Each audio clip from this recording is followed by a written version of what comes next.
Donc bonjour à toutes et tous, nous sommes très heureux, de pouvoir vous accueillir, ce matin, pour pouvoir vous présenter, un webinaire consacré, aux questions environnementales et transition énergétique pour les bâtiments avec un focus, particulier sur la qualité de l'air. Donc moi je m'appelle Maurice Zambra, je suis président cofondateur de Vertical M2M et je vais intervenir aux côtés, de mes collègues, Bruno Tudal de Biodivers Santé, Jean-Christophe Mifsud de la société Elona et Anaïs Verdery de Alsatis. Et nous allons ensemble essayer de vous présenter un certain nombre de nos expériences, connaissances et partager avec vous ces éléments sur des enjeux clés d'aujourd'hui. Et donc je vais, pour commencer, laisser la parole à Bruno, qui va vous exposer notamment ses activités et vous donner un certain nombre d'éléments sur cette thématique très importante. Bruno, je te laisse la parole. Oui, merci Maurice. Bonjour à toutes et à tous. Merci voilà, à tous les participants qui sont là. Donc l'idée aujourd'hui, c'est de vous présenter un petit peu la complémentarité des différents intervenants et ce qu'on peut faire en travaillant ensemble pour vous donner un aperçu un petit peu voilà, de la transition énergétique dans les bâtiments et notamment par rapport à la qualité de l'air intérieur. Moi, je vais me présenter assez rapidement. Je suis à la fois associé co-gérant de l'entreprise Biodivers Santé France, qui est un cabinet de conseil en santé environnementale. Notre spécialité, on va dire, c'est le conseil médical en environnement intérieur, ou CMEI, dont vous avez peut-être déjà entendu parler, qui vise à aider les patients et les médecins à prévenir les risques allergiques et liés aux polluants et allergènes dans le cas de pathologies respiratoires. C'est-à-dire que globalement, pour des personnes qui ont des problèmes respiratoires ou allergiques, que ce soit ponctuel ou chronique, en général c'est plutôt chronique, il y a toujours un facteur environnemental qui est important et notamment la qualité de l'air intérieur. Et donc les médecins nous envoient pour essayer d'améliorer ce point-là chez leurs patients. Et, euh, et donc ça nécessite une expertise particulière. Donc on fait essentiellement des visites à domicile avec une enquête, des prélèvements et analyses, et ensuite des conseils, préconisations et un suivi. Et on est organisé donc en réseau au niveau régional et national. Donc ça, après, voilà, je répondrai à vos questions là-dessus si vous le souhaitez. Je rappelle donc de poser les questions plutôt dans l'onglet questions et pas dans le chat. Voilà. Euh, alors, toujours pour me présenter rapidement, pourquoi j'interviens sur ce sujet-là. Donc, moi, j'ai participé à plusieurs ouvrages collectifs sur le domaine de la qualité de l'air intérieur ou sur la santé environnementale un peu plus au sens large, parce que c'est vraiment quelque chose d'important pour moi et on sent bien aussi que c'est une thématique qui est en train de prendre de l'ampleur. Moi, ça fait depuis 2015-2016 que je travaille sur ce sujet-là, que je multiplie aussi voilà, les démarches pour faire reconnaître le métier de CMEI. C'est pas parce que j'ai envie qu'on me voit partout, hein, c'est pas le sujet, c'est vraiment parce que le métier de CMEI est un métier qui est compliqué, qui est mal structuré, mal représenté, mal rémunéré, et donc voilà, j'essaye de multiplier un petit peu mes apparitions sur ce sujet-là pour faire avancer les choses dans le bon sens et surtout pour que la qualité de l'air intérieur et l'impact sur la santé soient mieux pris en compte en France. Euh, je vais continuer avec un petit rappel. Alors, pour certains, probablement que ce sera des chiffres que vous connaissez déjà, mais les chiffres de la qualité de l'air intérieur, j'en ai choisi quelques-uns qui me paraissent importants. Déjà, ce qui n'est pas forcément toujours intuitif, c'est que l'air intérieur est 5 à 10 fois plus pollué que l'air extérieur. Quand on parle de pollution de l'air, on a plutôt tendance à se représenter la pollution atmosphérique, mais il faut savoir que dans les bâtiments, on a aussi beaucoup plus de polluants et voilà, qui viennent de sources très diverses, on va y revenir. Et c'est surtout là-dessus en fait qu'il est possible d'agir pour se protéger. Le fait qu'on passe 90% du temps dans les lieux clos en moyenne, donc que ce soit au travail, à l'école ou chez soi, et notamment nous, ce qui nous intéresse beaucoup, c'est dans la chambre, là où on dort, puisqu'on y passe beaucoup de temps, mine de rien, tous les jours. Ben ça va compter beaucoup dans l'exposition des polluants de l'air intérieur par rapport donc à une exposition chronique et qui va être à la fois prolongée et répétée. 30% de la population souffre d'allergies, ça je ne sais pas aussi si vous le saviez forcément, c'est un chiffre important. Les allergies sont en train d'augmenter de façon très importante donc on a les allergies classiques au pollen, aux acariens, aux allergènes d'animaux par exemple, mais aussi certaines choses un petit peu moins connues, notamment les moisissures. Et surtout, ça augmente beaucoup chez les enfants. Et on prévoit donc 50% d'allergiques en 2050 et 100% en 2100. Donc ça montre quand même qu'il y a un besoin important à ce sujet-là. Bon, c'est pas les allergologues qui vous diront le contraire. Une famille de 4 personnes produit en moyenne 12 litres d'eau par jour, simplement en respirant déjà avec la vapeur d'eau, en prenant sa douche, en faisant la vaisselle, en lavant le linge, etc. C'est de l'eau qu'il faut éliminer si on ne veut pas qu'elle se condense sur les murs, par exemple, et qu'elle fasse des moisissures qui vont avoir un impact sur la santé. Un adulte respire 12 000 litres d'air par jour et un enfant davantage, 15 000 litres. Donc ça aussi, c'est pas forcément intuitif. Un enfant a des plus petits poumons, mais il respire plus vite. Donc sur une journée, ça représente davantage de volume. Et donc, comme en plus les enfants sont plus fragiles, c'est important de faire attention à ce que respirent les enfants. Le coût socio-économique de la qualité de l'air intérieur pour la France a été chiffré à au moins 19 milliards d'euros par an. C'est probablement beaucoup plus élevé, mais en tout cas, c'est ce qui a été mis en évidence aujourd'hui. Et on retrouve du formaldéhyde dans 100% des logements. Donc, on va dire que c'est le principal polluant aujourd'hui qui est surveillé de près, qui est réglementé. Alors, pas dans les logements encore, hein, mais le formaldéhyde, c'est un polluant qui est à la fois irritant, allergisant, cancérigène et qui va potentialiser les autres allergies. Donc, si vous êtes allergique au pollen ou aux acariens, par exemple, le fait d'être exposé régulièrement à du formaldéhyde va vous rendre plus allergique aux autres allergènes. Ce qu'on nous dit dans la composition de l'air, ça on l'a tous vu à l'école, hein, c'est qu'on a essentiellement de l'azote, ou du diazote plus précisément, du dioxygène, un petit peu de dioxyde de carbone, de la vapeur d'eau en quantité variable, forcément en fonction du climat, de la météo, etc.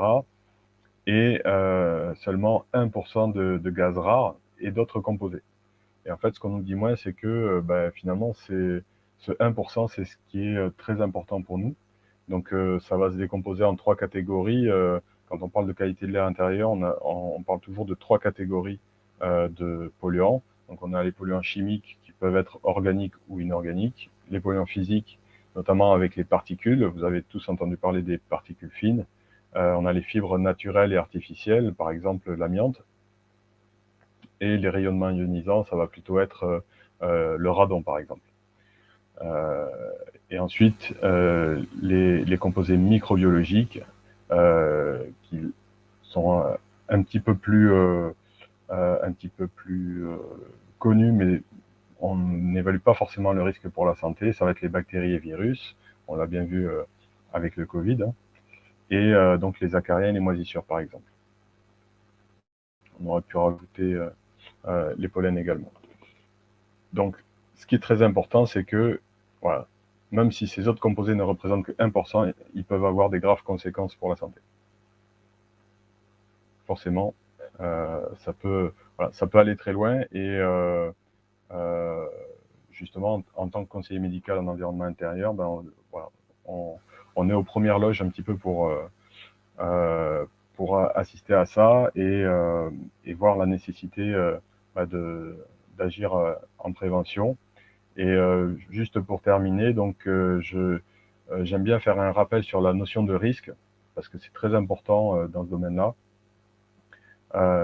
Donc un risque, c'est une probabilité qu'un danger soit présent, qu'il y ait un contact possible avec donc une exposition. Donc en l'occurrence, ça va être l'air qu'on respire, le fait de respirer, on va être exposé, et l'impact réel que ça va avoir sur l'organisme selon la sensibilité individuelle. Et donc, selon qu'on soit un adulte, un enfant, un homme, une femme, en bonne santé ou pas, avec de l'asthme, etc., en ayant le même danger présent, c'est-à-dire une concentration de polluants, la même exposition, l'impact sur l'organisme ne sera pas le même. Donc, ce qui est important, c'est de savoir à quel niveau on agit. Est-ce qu'on agit sur la réduction du danger? Est-ce qu'on agit sur la réduction de l'exposition? Ou est-ce que, si on ne peut pas agir là-dessus, on va agir sur l'impact sur l'organisme? Voilà, donc pour évaluer tout ça, on a besoin d'outils, on a besoin de partenaires, de différentes structures. Et donc, voilà, j'en termine ici et je laisse la parole à Monsieur Jean-Christophe Mifsud pour vous présenter Ilona. Oui, bonjour à tous et merci de votre présence à ce séminaire.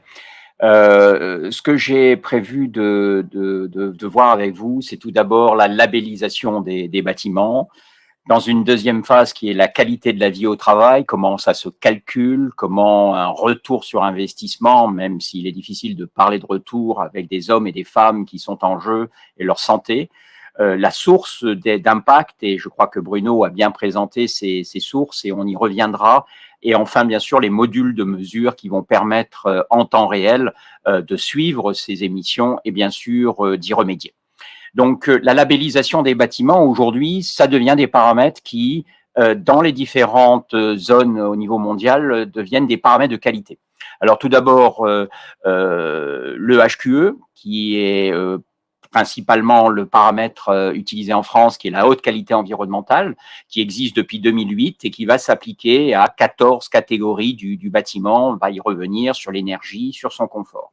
En Angleterre, on a le BREEAM, qui veut dire Building Research Establishment Environmental Assessment Method, et qui est la certification la plus répandue au niveau mondial et qui a pris le pas aujourd'hui sur l'HQE franco-française avec 2 éléments de santé et de bien-être. Enfin, le LEED, qui a été développé aux États-Unis, qui lui aussi est très répandu au niveau mondial et qui s'applique principalement sur les nouvelles constructions, mais avec 5 paramètres autour de la qualité de l'air. Alors pourquoi, quand on regarde les paramètres franco-français, qui est le label HQE? On regarde les 14 cibles et aujourd'hui, effectivement, le module que l'on va vous présenter, la plateforme que M2M va vous présenter et nos collègues s'adresse principalement à 7 paramètres. 7 paramètres qui sont la gestion de l'énergie, la gestion de l'entretien et de la maintenance, le confort hygrothermique, le confort acoustique, visuel et olfactif, et enfin, bien sûr, la qualité sanitaire de l'air, qui est le thème principal. Donc, comment on va s'attaquer à tout cela et pourquoi? D'abord parce que, effectivement, aussi bien pour les facility managers que pour les entreprises locataires qui sont présentes et que l'on nous résume sur les 3 les 3 C, C comme collaborateur, bien sûr, C comme citoyen dans les environnements publics comme les galeries marchandes ou C comme client. On va faire preuve, nécessité de montrer la qualité environnementale.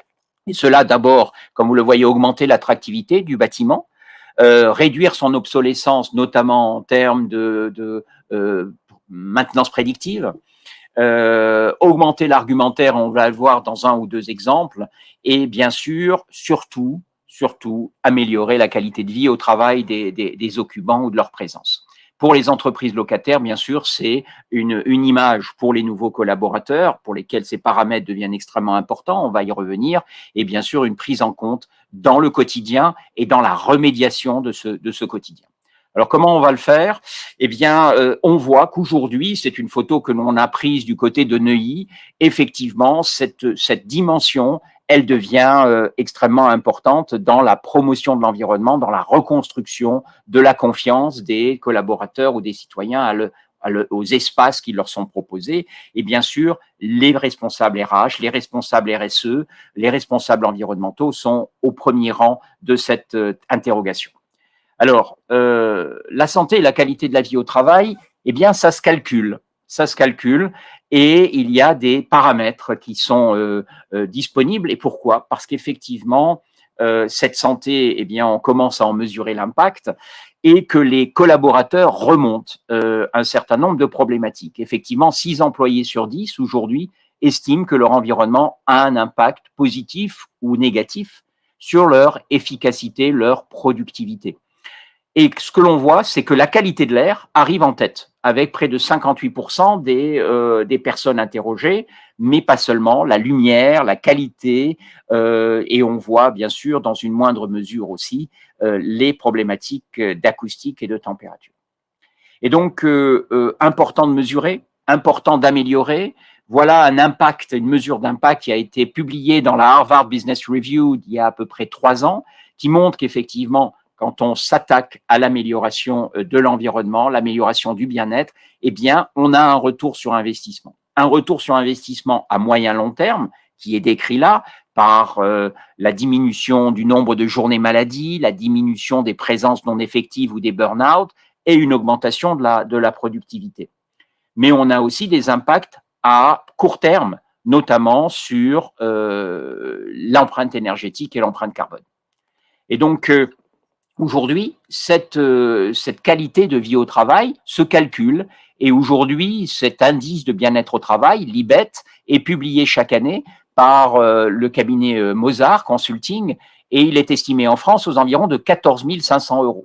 Alors, on peut bien sûr agir sur certains paramètres environnementaux et d'autres pas, puisque une grosse partie est liée au métier ou au contexte du travail. Par contre, 25% sont liés à l'environnement du travail. Et donc, s'attaquer à ces paramètres-là permet d'améliorer bien sûr l'adhésion et de diminuer ce coût moyen du mal-être au travail qui est le nôtre en France, qui est calculé à 14 580 € par employé et par an. Alors, comment peut-on approcher cela? Eh bien, c'est effectivement s'attaquer aux paramètres environnementaux. Bruno a parfaitement ouvert le débat en sachant qu'effectivement, l'environnement intérieur, il y a plein de sources, les détergents, tout ce qui est accastillage, les meubles, les peintures, mais il y a aussi bien sûr un impact de l'air extérieur sur l'air intérieur. Donc, on va s'attacher à mesurer cela, mais pas uniquement. Donc, chez Elona et en partenariat avec nos différentes sociétés présentes aujourd'hui, on va aussi s'attaquer aux paramètres qui sont sensoriellement mesurés. Parce que le NO2, le CO2 sont bien sûr impactants en termes de santé ou de capacité cognitive, mais on mesure le monde par l'intermédiaire aussi de nos sens. Donc, on va offrir des banques de données d'odeur, des banques de données de son, des banques de données d'allergènes qui vont permettre de détecter si on est en présence d'acariens ou de pollen, si on est en présence de fuites de gaz ou d'insalubrité, et ainsi de pouvoir agir. Donc, les cas d'usage sont multiples aujourd'hui, que ce soit dans des environnements publics ou des environnements professionnels comme les cafétérias, comme les hôpitaux, comme les sites de production. Et donc, cet impact, on l'a vu, peut avoir un impact extrêmement positif à moyen long terme, mais aussi, thème de ce séminaire, à très court terme, sur la consommation énergétique. Et nous avons de multiples exemples sur lesquels on pourra revenir lors des discussions, où en agissant sur la luminosité, en agissant sur la ventilation, en agissant sur les filtres, sur la consommation de ces filtres, on va pouvoir agir en temps réel et adapter le bâtiment à son usage et ainsi réduire son empreinte énergétique. La même chose sur des environnements industriels ou des environnements que l'on connaît tous, comme les sanitaires, où on va intervenir uniquement quand des insalubrités seront perçues, puisqu'on va les sentir, on va pouvoir détecter les détergents et la qualité de l'air, on va pouvoir détecter que le sèche-main ne fonctionne plus comme il le faudrait, ou qu'il y a une altercation ou des appels à l'aide dans ces toilettes. Donc, une action immédiate par du ticketing ou de l'action sur les procédés, et une action à plus moyen long terme sur la santé des collaborateurs. Et donc, ce que nous avons développé, ce sont des systèmes de mesure sur les environnements extérieurs et des systèmes de mesure sur les environnements intérieurs que l'on appelle les pods. Ces systèmes vont donc remonter des données sur les plateformes comme celle de M2M et vont permettre ainsi de contextualiser ces événements. Et donc, ce capteur que l'on vous présente aujourd'hui, c'est le capteur qui a été classé comme étant le meilleur capteur intérieur par air par if, permettant d'avoir la meilleure exactitude sur un grand nombre de paramètres que je vais élaborer, et notamment sur les particules. Alors, ce module peut s'accrocher au plafond, se mettre sur les tables, sur les murs, et va mesurer jusqu'à 17 paramètres en temps réel en fonction du type d'environnement dans lequel vous travaillez. Avec notamment des choses assez classiques comme le CO2, comme les composés organovolatiles, la température, mais aussi la lumière, le scintillement, la couleur de la lumière, le bruit avec des banques de données de bruit, des odeurs avec des banques de données de détergents, d'insalubrité, de cafétéria, d'huile de friture, notamment pour les restaurants, des particules ultra fines, notamment dans les environnements exposés aux maladies nosocomiales comme les salles de chirurgie, et bien sûr un certain nombre de gaz. On va pouvoir mettre des capteurs très spécifiques, du dioxyde d'azote, du formaldéhyde ou d'autres capteurs ou d'autres gaz émis par l'environnement professionnel. Et donc, à partir de là, on va pouvoir suivre ces diffusions. Vous allez le voir dans une minute plus en détail avec mes collègues de M2M, et on va pouvoir identifier en disant il y a bien du détergent, c'est une fuite de gaz, c'est une odeur de puisard, c'est un bruit d'appel à l'aide, et ainsi de contextualiser. Donc, en conclusion, ce que l'on essaye de fournir avec mes collègues, ce sont non seulement des mesures que l'on appelle un peu monovariées, du CO2, du gaz, des particules, mais aussi une interprétation de ceci pour pouvoir contextualiser l'événement, et enfin des indices qui vont vous permettre de gérer des indices de confort, des indices d'odeur, des indices de suivi de désinfection, et donc ainsi pouvoir mieux gérer son bâtiment. Voilà ce que je voulais partager avec vous.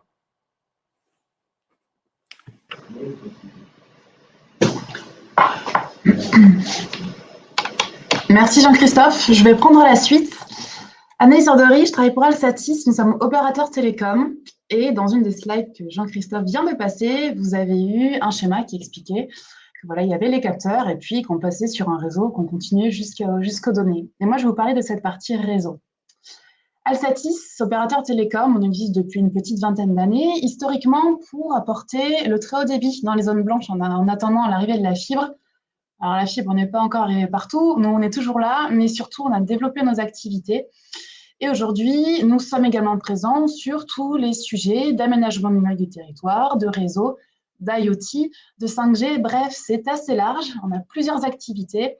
Et celle qui nous intéresse ici, aujourd'hui, par rapport à ce sujet de qualité de l'air, c'est le volet Alsatis Réseau. Donc, tout ce qui est territoire intelligent, nous, on a l'habitude de travailler avec du monde public à grande échelle, donc je vais prendre un petit peu de hauteur par rapport au sujet. On va sortir un peu des bâtiments, on va penser indoor, on va aussi penser outdoor, on va penser à l'échelle d'un quartier, d'une ville, voire d'un département entier. Toujours sur ces sujets de connectivité. Un aperçu rapide de nos services pour bien comprendre. On va être présent à la traduction du besoin, vraiment se dire, typiquement, OK, on a un sujet sur la qualité de l'air, comment est-ce qu'on va co-construire une solution autour de ça? L'idée, c'est toujours de partir du besoin, de ce qui est identifié pour mettre le bon réseau en face de tout ça. De la étude de couverture, on conçoit, on déploie, on exploite. Et surtout, on est là sur le suivi de long terme pour faire évoluer les technologies au fur et à mesure de l'évolution des besoins aussi. L'idée étant finalement de toujours rester sur des sujets de sobriété de toujours apporter la meilleure technologie par rapport à un besoin qui est identifié. Alors, si on se ressent plutôt sur le côté qualité de l'air, tout ce qui va être capteur adapté, forcément, assez rapidement, on parle de la technologie par-dessus. Alors, comment est-ce qu'on choisit la bonne connectivité par rapport au sujet qui est le nôtre, qui est la qualité de l'air? En gros, on a 3 caractéristiques. Alors, ce n'est pas exhaustif, mais ce sont 3 caractéristiques finalement assez centrales de ce qu'on va retrouver pour choisir un réseau. On aura d'une part le volume de données, on aura la consommation énergétique et on aura la portée de ce réseau-là. Sur le volume de données, typiquement, si vous avez besoin de faire transiter des flux vidéo très importants, ça ne va pas du tout être la même notion que de faire remonter, par exemple, un indice d'humidité dans une pièce une fois toutes les 10 minutes ou une fois par heure, par exemple. On pourrait aussi parler sur ce sujet-là de la criticité de la donnée. Je n'ai pas fait mention ici, mais typiquement, un indice de qualité de l'air, c'est un petit peu moins critique que de... Qu'est-ce que je pourrais donner comme autre exemple? Que d'avoir une communication qui est dédiée plutôt à des services de secours. Sur le volet consommation énergétique, c'est particulièrement important ici, puisque dans les capteurs qu'on a pu citer jusque-là, on est sur des capteurs qui ne vont pas être branchés sur secteur. On a envie que ce soit des capteurs qui durent. Mécaniquement, on a envie de choisir un réseau qui va permettre à ces capteurs de durer le plus longtemps possible. Typiquement, si on prenait du Wi-Fi, qui est relativement énergivore, il y a besoin d'avoir des capteurs qui sont branchés sur secteur. Ce n'est pas ce qu'on a envie de faire. Et puis la portée. Dans l'exemple d'un bâtiment, on pourrait parler de Bluetooth, mais si on veut commencer à parler de qualité de l'air indoor, de qualité de l'air outdoor, donc intérieur, extérieur, et qu'on pense beaucoup plus large, on a besoin d'avoir un réseau longue portée pour couvrir des grandes zones. Une fois qu'on a dit tout ça, assez rapidement et assez logiquement, on tombe sur ce qu'on appelle un réseau LoRa, LoRaWAN plutôt. C'est peut-être un nom que vous avez déjà entendu parler. Et pourquoi est-ce que ça nous intéresse bien par rapport à notre sujet? C'est finalement qu'il va être parfaitement adapté à la qualité de l'air intérieur en termes de mesure et par rapport aux capteurs qui y sont reliés.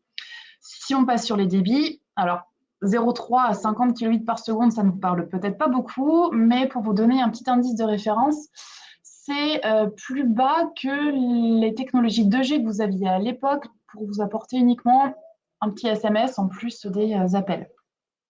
À titre de comparaison, sur une 4G, on va monter à 300 mégabits par seconde, donc c'est complètement inadapté par rapport à notre besoin. Sur la consommation énergétique, c'est typiquement un réseau qui nous permet de conserver des capteurs pendant plusieurs années avant d'avoir à changer la petite pile qui est à l'intérieur, plutôt pratique. Et en portée, on va pouvoir aller dans un monde plutôt rural jusqu'à 10-15 km, ce qui est particulièrement intéressant, bien évidemment.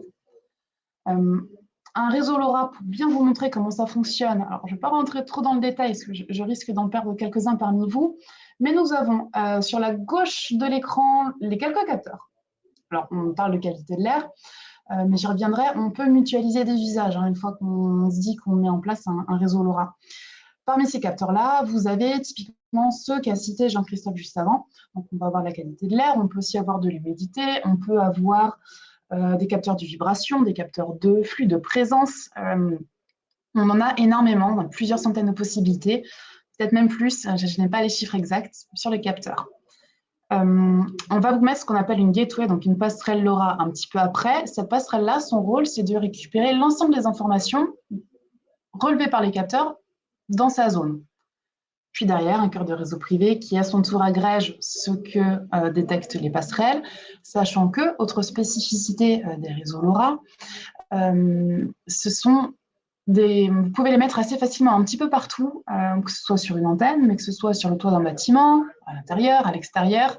Ça s'adapte, et puis surtout, c'est un réseau qui n'est pas licencié, c'est-à-dire que n'importe qui peut commencer à créer son réseau LoRa sans avoir besoin d'autorisation spécifique.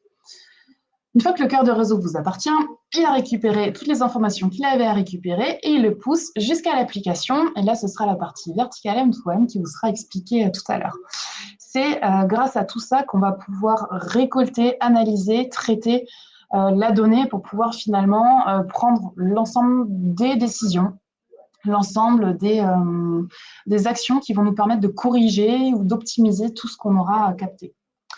Il y a un autre élément qui est important sur cette slide-là, c'est Vraiment, je reviens sur la mutualisation des usages, puisque un réseau LoRa, pour ça, son coût, c'est très très loin d'être le réseau le plus onéreux qu'on peut avoir. Mais une fois qu'on l'a mis en place, l'intérêt, c'est vraiment d'agréger différents cas d'usage dessus. La qualité de l'air est intéressante parce qu'elle fait partie des 3 usages que nous allons retrouver systématiquement au cœur de chaque projet. Alors, elle n'est pas toute seule là-dessus. Il y a aussi l'éclairage intelligent et la gestion de l'eau. Ces deux-là, on les retrouve beaucoup pour une simple raison, c'est qu'en termes de retour sur investissement, c'est assez immédiat et c'est assez puissant. Ce sont également des usages qui sont totalement en phase avec les notions de sobriété énergétique, de transition environnementale, etc. Sur tout ce qui est éclairage intelligent, l'idée, c'est finalement de venir connecter les lampadaires que vous pouvez avoir dans la rue, pilotage intelligent de l'éclairage public, suivi des consommations. Sur la gestion de l'eau, vous allez avoir la télérelève des compteurs d'eau, mais aussi la détection, la localisation des fuites, ce qui permet forcément de grandes économies. Alors, vous allez me dire qu'on n'a pas forcément besoin d'un réseau LoRa pour faire de l'éclairage intelligent, ni de la gestion de l'eau, ni de la qualité de l'air. Mais encore une fois, l'intérêt, c'est de mutualiser et de ne pas développer 3 réseaux différents. On peut étendre encore plus loin, une fois qu'on a notre réseau, de se dire, OK, il est en place, qu'est-ce qu'on peut faire à l'intérieur, qu'est-ce qu'on peut faire dans un environnement plutôt urbain ou plutôt rural. Et là, il n'y a de limite que de votre imagination, je pense. Alors, qualité de l'air indoor, on en a parlé, il y a la température, la luminosité, l'occupation des espaces, toute la qualité du lieu de travail pourrait presque finalement être adressée en partie par des capteurs LoRa. Sur le monde rural, on peut sortir de la notion de qualité de l'air simple et s'intéresser à le taux d'humidité des sols, toutes ces indications qui vont nous permettre d'optimiser les rendements dans le cadre d'une agriculture connectée, par exemple. On a aussi des notions de sûreté et de sécurité avec le suivi des crues. On a de la qualité de vie du citoyen avec l'optimisation des tournées de collecte des déchets, par exemple.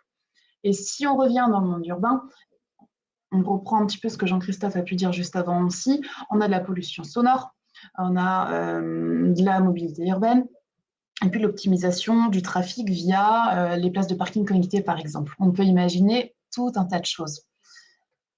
En bref, pour résumer un petit peu, quand on parle de technologie, puis des connectivités pour le service de la qualité de l'air, bien souvent, vous allez avoir des réseaux LoRa, quasi exclusivement.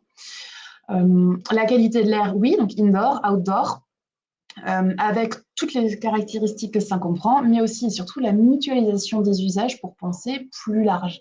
Voir la qualité de l'air comme un point d'entrée sur ces réseaux-là, sur ces mondes connectés, et ensuite se poser les bonnes questions pour comprendre comment est-ce qu'on peut aller plus loin, comment est-ce qu'on peut agréger, mutualiser, et avoir un service intelligent, c'est pas le bon mot, mais connecté au service de la santé d'un point de vue plutôt général. Voilà. Je vais laisser la main à Vertical maintenant pour le côté supervision, visualisation des données, traitement et tout ce qui s'ensuit. Merci, merci Anaïs. Ok. Eh ben, écoutez, d'abord ravi de pouvoir échanger et partager un certain nombre d'éléments avec vous. Je pense que pour compléter et avant de présenter plus concrètement ce que Vertical M2M peut apporter à cette recherche d'amélioration et de contrôle en continu de la qualité environnementale et énergétique dans vos bâtiments, je vais d'abord vous présenter en quelques mots nos activités, ce que fait Vertical M2M, qui est un acteur un peu atypique dans le domaine de ce qu'on appelle l'IoT, l'Internet des objets. On a en fait une expérience étendue dans le domaine de l'IoT puisque ça fait plus de 15 ans maintenant qu'on travaille dans ce domaine. Et on a également une activité en tant qu'éditeur de logiciels, donc on fournit des applications et des solutions pour répondre à un certain nombre de besoins, notamment dans les domaines de l'énergie, l'environnement, qui sont les sujets qui nous intéressent ce matin, mais également les territoires dont a parlé Anaïs juste avant. Les deux sujets se recouvrent évidemment puisqu'on a sur des questions de qualité de l'air, à la fois des aspects qui ont été évoqués par l'ensemble des intervenants sur la qualité de l'air intérieur et la qualité de l'air extérieur. et leur impact éventuellement l'un sur l'autre. On a également donc une expertise technique étendue. Anaïs a longuement parlé notamment des technologies LoRa et de leur impact. C'est de la basse consommation, de la longue distance, c'est des technologies très intéressantes pour répondre à un certain nombre de cas d'usage dans les bâtiments et notamment des cas d'usage liés à la qualité de l'air. Nous, on a une approche agnostique, même si on travaille beaucoup effectivement sur ces technologies-là.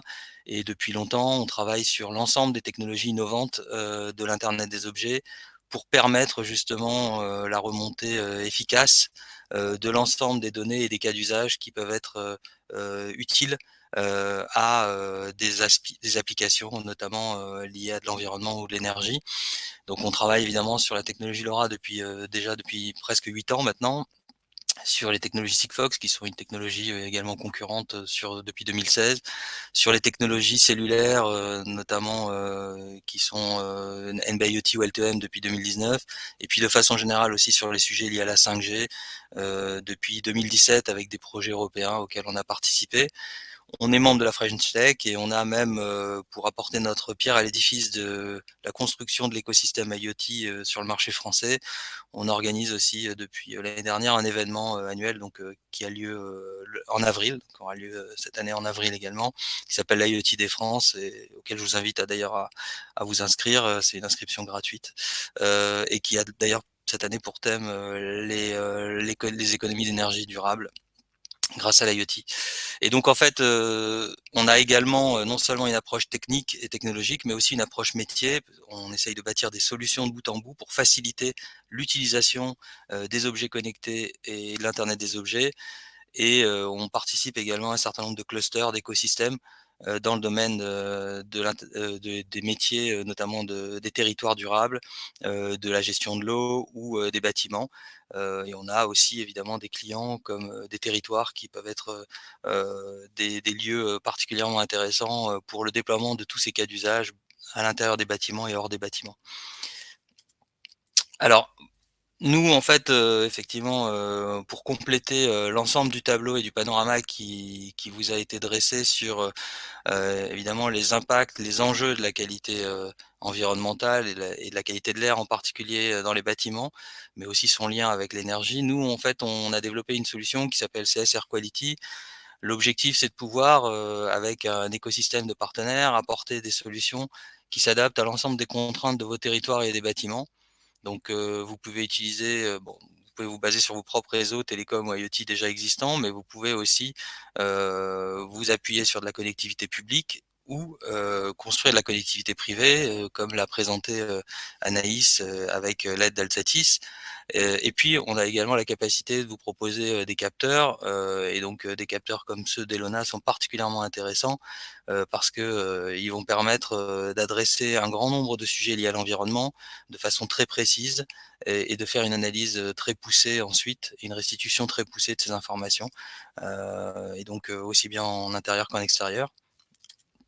Alors nous, en fait, effectivement, ce qu'on va apporter, c'est une solution dans laquelle il va y avoir la possibilité d'avoir depuis les capteurs et donc les capteurs qui vont être identifiés selon les besoins pour un ou plusieurs sites en intérieur voire en extérieur.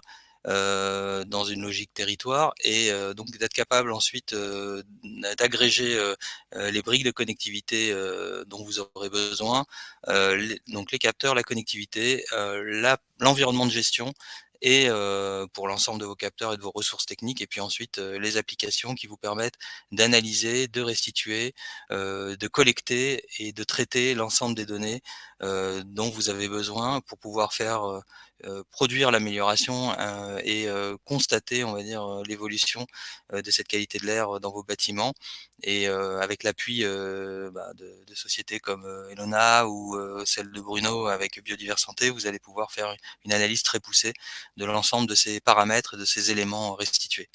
Ce qui est important, c'est que c'est une solution effectivement qui est d'abord totalement RGPD, qui est développée et hébergée 100% en France et qui est 100% accessible puisqu'elle est accessible en web, en mode sur vos téléphones mobiles et elle est accessible 24 heures sur 24. Donc en fait, on a essayé de construire des logiques intuitives qui vont être adaptées selon les cas d'usage. Ici, c'est pour des cas d'usage simples d'école, où on a mis en place des solutions, mais en fait, on traite aussi bien des cas d'usage, par exemple, pour des bailleurs sociaux qui vont avoir, dans le cadre d'une rénovation énergétique, une rénovation de bâtiments, avoir à cœur de pouvoir démontrer à leurs occupants et aux locataires qu'ils n'altèrent en rien la qualité environnementale et notamment la qualité de l'air dans les appartements et dans les logements.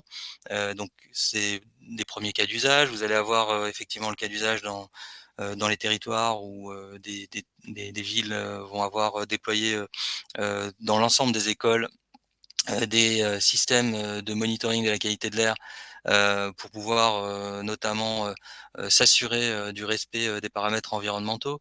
Donc on pense notamment à l'indice Icon ou à l'indice Aeroscore, qui sont 2 indices qui permettent et qui sont standardisés et qui permettent notamment de valider de façon très simple avec des smileys de couleurs diverses entre donc il y a 6 valeurs différentes pour l'indice Icon et qui permettent de valider de cette manière la qualité de l'air intérieur, notamment vis-à-vis du taux de CO2 pour l'indice Icon. Vous allez avoir également la capacité de fournir des informations aussi bien aux gestionnaires des bâtiments, les facility managers ou les gestionnaires du patrimoine, mais aussi aux utilisateurs finaux. Donc soit directement local par des voyants ou des éléments disponibles sur les systèmes de mesure, mais aussi évidemment sur les portails et les outils de restitution qui peuvent être à la fois des applications, mais aussi des portails citoyens dans lesquels vous pouvez avoir accès à ces informations.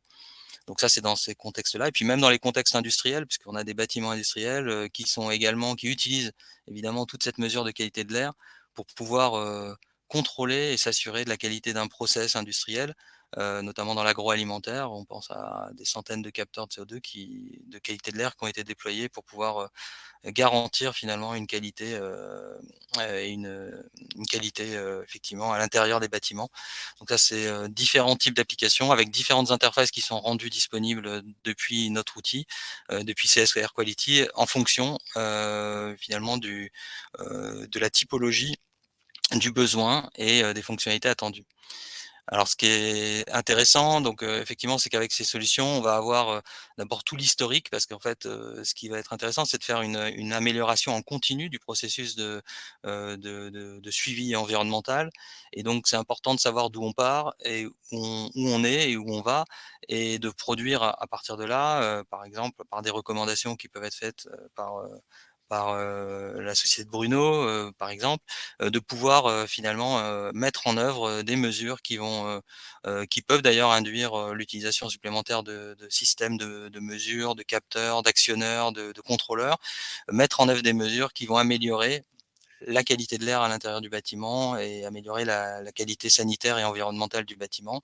Et donc, on va pouvoir mettre en place également tout un tas de systèmes d'alerte, de suivi d'indices, puisqu'il y a plusieurs indices qui sont validés soit au niveau français, soit au niveau européen, soit au niveau international, de pouvoir finalement supporter l'ensemble de ces indices et aussi fournir un certain nombre d'éléments moyens de comparaison qui vont permettre de se rendre compte finalement des ratios disponibles dans le bâtiment par rapport à d'autres bâtiments similaires. Donc ça, c'est des éléments importants dans le suivi et dans le respect de cette norme environnementale et de cette qualité environnementale. Ce qui est aussi important, donc c'est d'expliquer qu'on a aussi une démarche qui est structurée et qui va vous permettre donc on va essayer de vous accompagner en plusieurs étapes, sur l'ensemble du projet et on va essayer d'identifier avec vous, finalement, en fonction des sites à équiper, les besoins, des types de mesures dont vous allez avoir besoin. On va essayer de suivre ça et puis ensuite, il y a toute la partie, mise en œuvre, installation, l'accompagnement et le support et la maintenance de la solution. Et puis dernier point pour terminer de mon côté avec, cette intervention, c'est assez important et on l'a vu sur les capteurs, par exemple les pods d'Elona. En général, on a souvent, sur ces capteurs, on a à la fois de la mesure de paramètres environnementaux, donc de CO2, de COV, de particules fines, mais on a souvent aussi d'autres paramètres qui sont, également, mesurés, avec ces systèmes de mesure. Typiquement, par exemple, des éléments comme la température ou l'humidité et ça fait un lien direct, on va dire, avec toutes les questions énergétiques puisque on va pouvoir du même coup avec les mêmes types d'instruments de mesure, faire à la fois, on va dire, du suivi environnemental, mais aussi du suivi énergétique.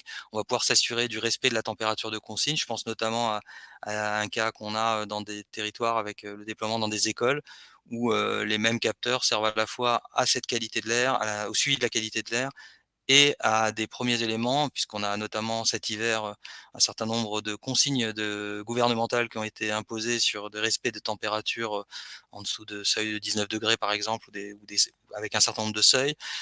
Et également le suivi de température moyenne, température à l'intérieur du bâtiment permet de voir, on va dire, les variations de température et commencer à identifier des zones sur lesquelles il y a peut-être des actions à mener en termes d'isolation ou d'actions tout simplement d'efficacité énergétique plus simple éventuellement à mener. Donc tout ça, ça peut être évidemment complété par des solutions plus globales d'énergie management. Donc on a une offre notamment qui s'appelle CS Smart Building que je vous invite à découvrir prochainement et vous pouvez également nous interroger là-dessus. Et pour terminer, et pour rejoindre ce que disait Anaïs, ce qui est intéressant aussi, c'est de pouvoir à partir de ce point d'entrée ou de ce sujet qui est vraiment un sujet essentiel, pouvoir ensuite rayonner sur un certain nombre de sujets complémentaires avec un même environnement de gestion, un même environnement et un même ensemble d'outils et des applications qui sont adaptées à chacune des problématiques environnementales ou énergétiques que vous pouvez rencontrer. Voilà, donc moi, pour ma part, j'en ai fini également et l'idée, c'est peut-être on a vu un certain nombre de questions qui ont été posées par l'auditoire et donc il nous reste un peu de temps pour pouvoir tenter d'y répondre à tous les quatre. Donc on va peut-être, je ne sais pas si il y a un ordre qui a été proposé. Je regarde. Pas nécessairement, donc on va peut-être traiter les différentes questions au fil de l'eau.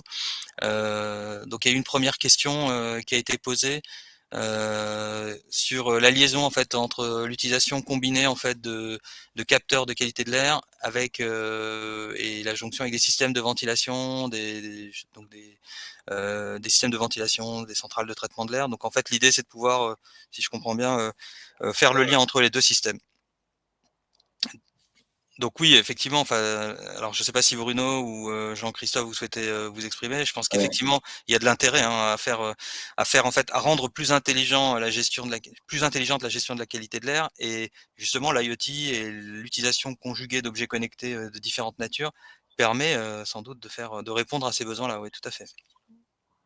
Mais aujourd'hui, il faut partager le fait que FIMEA, qui est l'association je dirais, des intervenants dans la qualité de l'air, a démarré une étude sous l'égide et avec l'aide de Fabien Esquinasi, de relier effectivement l'action de systèmes de mesure déplacés et non pas intégrés sur le système de filtration de l'air et des systèmes de filtration pour pouvoir les déclencher en temps réel. Et les résultats de l'étude devraient être publiés très bientôt. Ok, merci Jean-Christophe pour ces précisions. J'espère qu'on a répondu, mais effectivement, il y a un sujet autour de ça. Il y a une question peut-être qui est plus pour Bruno sur les particules, donc les PM 2.5. Est-ce qu'il y a des teneurs réglementaires ou de référence? Je ne sais pas si Bruno, tu Oui. peux y répondre. Oui, effectivement, et j'en profite pour passer le bonjour à Johan qui a posé la question. En fait, en intérieur, aujourd'hui, malheureusement, il n'y a pas, il y a pas de réglementation et de normes sur les particules fines. On a des repères qui sont plutôt de l'air extérieur et finalement, une concentration de polluants, qu'on la respire à l'intérieur ou à l'extérieur, à part la durée d'exposition, comme on l'a vu, comme on est plutôt à l'intérieur, sinon l'impact sur la santé sera pas nécessairement différent. Donc aujourd'hui, moi, les valeurs, en tout cas sur lesquelles je me base, c'est les seuils de référence de l'OMS qui ont été revus en 2021, donc avec 5 microgrammes par mètre cube en moyenne à l'année et 15 microgrammes par mètre cube en moyenne sur 24 heures. Voilà, si on arrive à rester en dessous de ces seuils-là, on considère que l'impact sur la santé n'est pas important. Si on dépasse ces seuils-là, ça veut dire que là, il faut mettre en place des actions correctives. Merci Bruno. Alors on a une question ensuite, qui concerne plus directement Jean-Christophe sur le prix de ces capteurs, donc les pods que tu nous as Oui, présentés. bien Est-ce que sûr, tu peux bien dire sûr. donner quelques fourchettes de prix ou quelques éléments pour répondre à cette question? Disons que le système étant extrêmement modulaire, il est difficile de donner un prix, mais plutôt une fourchette de prix. Et donc, Ouais, par souscription, on est moins d'une vingtaine d'euros par mois à effectivement 70, 80 euros quand on a 17, 18 paramètres, notamment dans les environnements industriels, que ça soit des environnements de production de voitures, les hôpitaux, bien sûr, où on a des capteurs beaucoup plus sophistiqués qui sont intégrés sur le même facteur de forme. Mais donc voilà la fourchette de prix en souscription, oui, OK. incluant la communication. Ouais. Merci Jean-Christophe et du coup ça fait peut-être le lien, je ne sais pas si tu es aussi en capacité de répondre à la question suivante qui était posée, Oui, sur, le fait que est-ce que tes capteurs, par exemple, peuvent être installés dans des environnements industriels avec un certain nombre de oui, contraintes sur, la tout à fait, robustesse, sur, tout à fait. la Bah, poussière et disons que cetera? la grande majorité de nos capteurs sont installés en environnement industriel avec, je peux me permettre de mentionner parce qu'ils l'ont publié, un certain nombre d'acteurs comme la société Liebherr en Allemagne dans la fabrication de leurs machines-outils, la société Airbus sur la contextualisation des soudures et des ateliers de soudure sur les ailerons, Toyota qui a fait une très belle publication sur le suivi de la fabrication des voitures, donc des environnements où effectivement les collaborateurs peuvent être exposés à de la brasure, de la peinture, des solvants et bien sûr des environnements très techniques, notamment sur l'assemblage de semi-conducteurs ou de bancs optiques. Voilà. Merci Jean-Christophe, ouais, j'ajoute que, également dans l'agroalimentaire, on a aussi ce genre de choses, qui peut être important donc tout à fait, ça c'est tout à fait adapté à des environnements industriels comme le disait Jean-Christophe. Alors on a une question ensuite, qui va peut-être plutôt concerner ou je ne sais pas si Bruno tu peux traiter, qui est, Ouais. une fois que l'on a analysé l'air, comment fait-on pour éliminer les polluants de façon efficace? Est-ce que, l'État préconise l'aération. Est-ce que tu penses que c'est une préco est suffisamment efficace? Qu'est-ce que tu recommanderais éventuellement, en complément?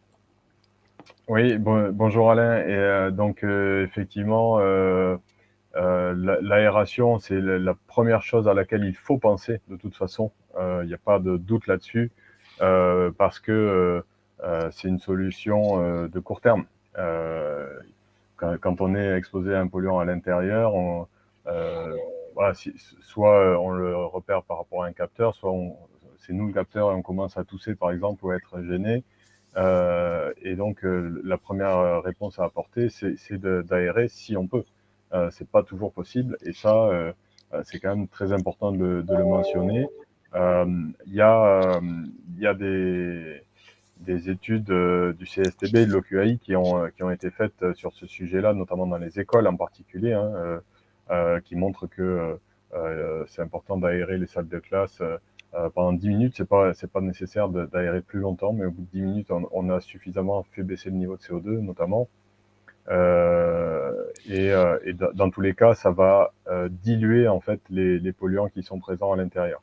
On peut avoir d'autres polluants à l'extérieur, et ça c'est important aussi, mais si on ouvre une dizaine de minutes, finalement ça va suffisamment brasser pour diluer les polluants et on sera à des concentrations qui sont beaucoup plus acceptables, quel que soit le polluant en fait. Et après, c'est sûr que voilà, parfois c'est pas possible, parfois c'est pas suffisant. On peut pas. Si on prend l'exemple de salle de réunion, par exemple, il faudrait ouvrir 2 ou 3 fois par heure. C'est pas possible. Donc à ce moment-là, effectivement, la solution qui vient ensuite, ça va être d'augmenter les débits de ventilation quand il y en a une.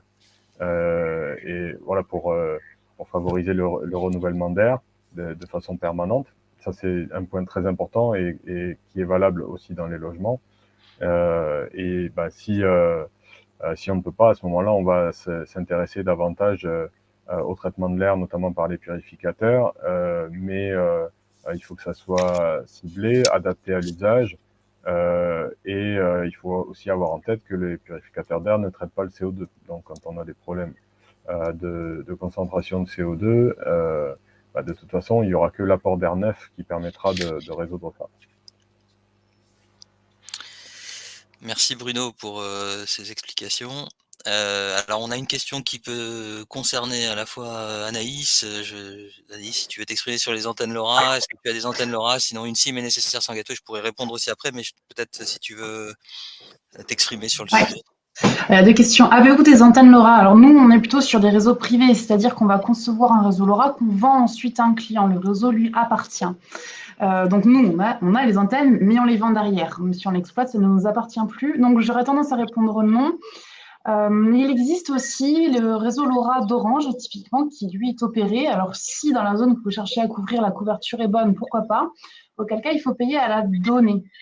Est-ce que la SIM est nécessaire sans gateway? Alors sur les réseaux LoRa, il n'y a pas besoin de SIM, c'est l'identifiant d'objet qui permet de se connecter sur le réseau, dans les deux cas. Merci Anaïs. Donc j'ajouterais qu'effectivement on a des solutions qui peuvent fonctionner au niveau des capteurs, effectivement soit sur des réseaux LoRa publics ou privés comme ceux qui sont mis en œuvre par Alsatis, soit sur des réseaux cellulaires et effectivement dans ce cas-là les capteurs peuvent être NB-IoT, LTE-M ou cellulaires directement. Donc ça va dépendre, on va dire, du contexte et du cas d'usage. On choisira à ce moment-là la bonne techno pour mettre en place la solution qui sera de toute façon packagée sous la même forme pour le client et l'utilisateur final. Alors on a une question également de Baptiste que je salue, qui s'adresse à tout le monde je pense, sur le principal critère de décision pour les donneurs d'ordre. Donc en gros, quand un bailleur ou un facility manager ou un gestionnaire de bâtiment décide de mettre en place des capteurs de qualité de l'air, est-ce que c'est pour une question réglementaire ou pour une approche plus sur d'autres critères ou qualitatifs? Je pense que c'est ça le sens de la question. Je ne sais pas si Jean-Christophe, Bruno ou Anaïs voulaient intervenir là-dessus. De notre côté, effectivement, les normes ne sont qu'encore que balbutiantes en environnement intérieur. Comme on a pu le voir, on est plutôt sur des labels que des normes. Donc, je dirais que c'est plutôt l'approche qualitative et un peu proactive des gestionnaires, des responsables RSE, etc. Mais aujourd'hui, on l'a vu, ça devient de plus en plus prégnant, de plus en plus intégré dans les mentalités. Et donc, cette approche qualitative devient extrêmement important. C'est plus du nice to have, comme on dit, et le réglementaire avance à grands pas. Donc, je crois qu'il est important de se préparer pour mieux comprendre, pour préparer des rénovations et encore une fois, avoir une productivité. On l'a vu sur l'énergie à court terme, mais je crois que ce qui est important, c'est les hommes et les femmes qui sont les actifs nets de nos sociétés qu'il nous faut protéger et prendre en compte dès à présent. Très bien. Et puis on a une dernière, je crois qu'on a une dernière question, enfin deux dernières questions qui sont liées, je pense, sur en fait le fait de lier la qualité de l'air et des systèmes de contrôle. Donc c'était un peu la question qui était posée précédemment. Donc une GTB ou une CTA. Donc GTB par rapport au décret BAX pour avec échéance à janvier 2025, il me semble, et puis la partie CTA. Donc moi, ce que je peux dire là-dessus, c'est qu'effectivement, il est possible, notamment via nos solutions, que ce soit CS Air Quality ou CS Smart Building, de relier les deux types d'informations. Et c'est là où ça devient vraiment intéressant pour quand on décide finalement de donner plus d'intelligence à notre bâtiment et d'avoir finalement une meilleure optimisation, parce que Bruno l'a bien expliqué, il y a différentes actions à mener en parallèle ou successivement pour pouvoir améliorer la qualité de l'air, pour pouvoir améliorer la qualité énergétique d'un bâtiment. Et donc, il y a plein de choses à faire en parallèle, et le fait de pouvoir les conjuguer de façon dynamique rend effectivement les systèmes plus efficaces, plus efficients. Et il est effectivement possible, grâce aux objets connectés, grâce à l'IoT et grâce aux solutions qu'on peut proposer, d'offrir ce type de possibilités et de s'intégrer à des systèmes de GTB existantes ou virtuels, puisqu'on peut aussi fournir des systèmes de GTB virtuels. Voilà. Est-ce qu'on a traité toutes les questions? Je pense qu'on a à peu près traité toutes les questions. Alors, d'abord, on voulait vous remercier de votre présence à ce webinaire, tous les quatre intervenants. L'ensemble de l'enregistrement sera accessible donc en replay, et donc vous pourrez y accéder évidemment après cette session. Voilà, on vous remercie tous n'hésitez pas à nous solliciter tous les 4 pour toutes les questions que vous pouvez avoir complémentaires ou les projets que vous envisagez de mettre en place autour de cette qualité environnementale de vos bâtiments ou énergétique. Voilà, merci à tous et toutes et très bonne continuation de journée. À bientôt. Merci beaucoup. Merci. Au revoir. Merci à tous. Au revoir. Merci, au revoir. Au revoir.